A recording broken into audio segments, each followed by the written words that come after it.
ஆஸ்ட்ரோகிளிட்ஸ் நேயர்கள் அனைவருக்கும் என் அன்பான வணக்கங்கள். இறையருளும், குருவருளும் நம் அனைவருக்கும் கிடைக்கட்டும்.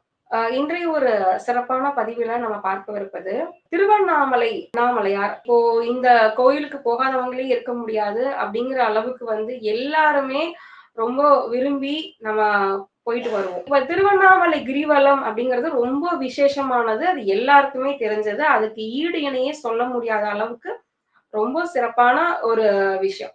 அப்ப இந்த திருவண்ணாமலை கிரிவலம் போயிட்டு வரோம் அப்படின்னாவே, நமக்கு நிச்சயமா ரொம்ப நாள் நமக்கு மனசுல சந்தோஷம், நிம்மதி, நம்ம எந்த காரியத்துக்காக கிரிவலம் போறோமோ, அந்த காரியம் நமக்கு கண்டிப்பா நடக்கும். இப்படிங்கிற எல்லா நம்பிக்கைகளோட நம்ம போறோம். அந்த வழிபாடு ரொம்ப சிறப்பான வழிபாடு.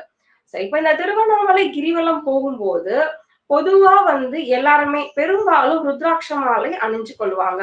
இந்த ருத்ராட்ச மாலைய பத்தின ஒரு பதிவு தான் இது.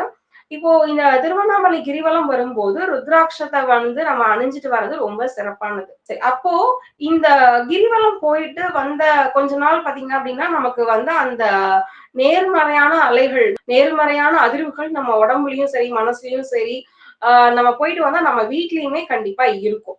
ஆனா, அதுக்கப்புறம் கொஞ்ச நாள் நம்ம போகல அப்படிங்கும்போது, அந்த அதே அளவுக்கு நம்ம வைப்ரேஷனோட இருப்போம் அப்படின்னு கேட்டா, அது இல்லன்னு தான் சொல்ல முடியும். சரி, அந்த அதிர்வலைகள நம்ம எப்பவுமே கொஞ்ச நாள் நம்ம கூடவே இருக்கிற மாரி பண்ணலாம் அப்படின்னா, அது எப்படி பண்ணலாம் அப்படிங்கிறத பார்க்கலாம். இப்போ நீங்க ருத்ராட்ச மாலை எந்த மாலையா இருந்தாலும் இப்ப 108, 54 இந்த எண்ணிக்கையில தான் இருக்கும். இதுல பார்த்தீங்கன்னா, கடைசி ஒரு மணி இருக்கும். அதாவது 2 அந்த முடிச்சும் சேர்ற இடத்துல ஒரு மணி போடப்பட்டிருக்கும். இத மேருமணி, கிருஷ்ணமணி அப்படிங்கிற பேர்ல நம்ம சொல்லுவோம்.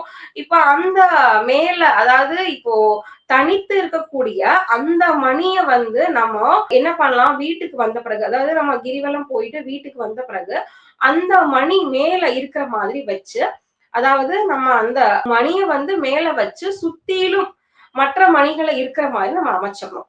இப்போ அதாவது இத நம்ம ஒரு அண்ணாமலையாரவே நம்ம நினைச்சு இந்த பூஜை அறையில நீங்க கழட்டி வைக்கும்போது, அந்த மேருமணிய மேல வச்சு மற்ற மணிகள அப்படி சுத்தி வச்சு நம்ம வைக்கும்போது, இது கொஞ்ச நாள் அதாவது நம்ம சாதாரணமா நமக்கு கிடைக்கிற அந்த ஒரு சக்தியை விட, இது கொஞ்சம் அதிகமான ஆற்றல் நமக்கு கொடுக்கக்கூடியதா இருக்கும்.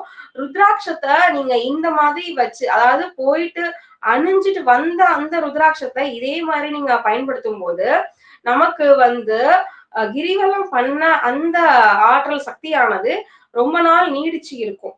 இந்த முறைகள நீங்க பின்பற்றி பாருங்க. உங்களுக்கு இறை கடாட்சம், நம்மள இறை சிவபெருமானோட இந்த கடாட்சமானது ரொம்ப நாள் அந்த அதிர்வலைகள் அதிகமான நாட்கள் நமக்கு கிடைக்கும். நன்றி, வணக்கம்.